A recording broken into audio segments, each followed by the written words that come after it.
ازيكم؟ انا ساندي ناجي، والنهارده هنبدا مع بعض كورس الستريتور. بس احنا مش هندخل على البرنامج على طول، لان في كام حاجه كده محتاجين نعرفهم الاول، زي مثلا ايه الفرق بينه وبين الفوتوشوب، وايه الاحسن فيه، وامتى اصلا نستخدمه، ايه هو الفيكتور بطريقه بسيطه خالص من غير تعقيد. فيلا بينا.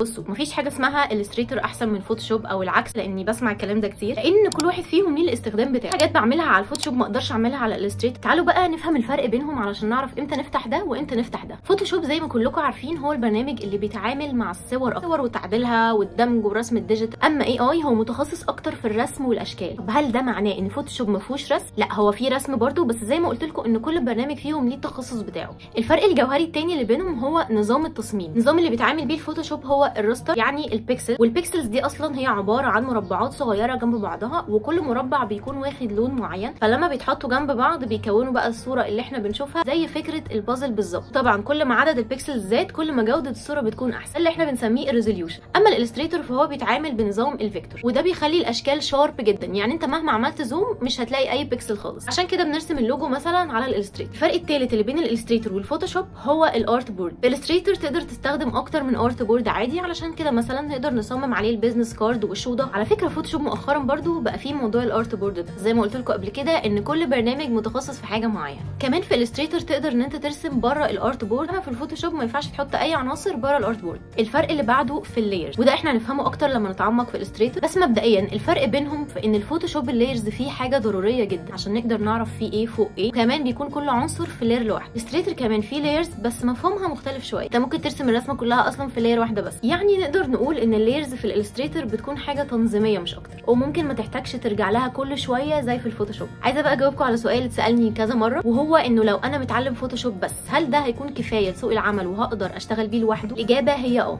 بس انت طول الوقت هتكون حاسس انك مقيد وناقصك كتير، لان الالستريتور هيضيف لك كتير وهيزود من سعرك في السوق، خصوصا ان تعليمه سهل جدا جدا لو انت اصلا متعلم فوتوشوب. اشجعك لو انت لسه ما قربتش للالستريتور تبدا معانا في الكورس هنا على القناه. هنبدا من الصفر وهنشرح كل حاجه فيه بالتفصيل، وهنتعلم ازاي نرسم عليه لوجو، وازاي نستخدمه بطريقه بروفيشنال تكمل بيه شغلنا على الفوتوشوب، ويبقوا الاثنين بيكملوا بعض. يا رب يكون الفيديو ده عجبكم واستفدتوا منه ولو بمعلومه واحده. هسيب لكم تحت في الديسكربشن لينك الانستجرام بتاعي، ادخلوا اعملوا لي فولو او اسالوني عن اي حاجه، واشوفكم الفيديو اللي جاي.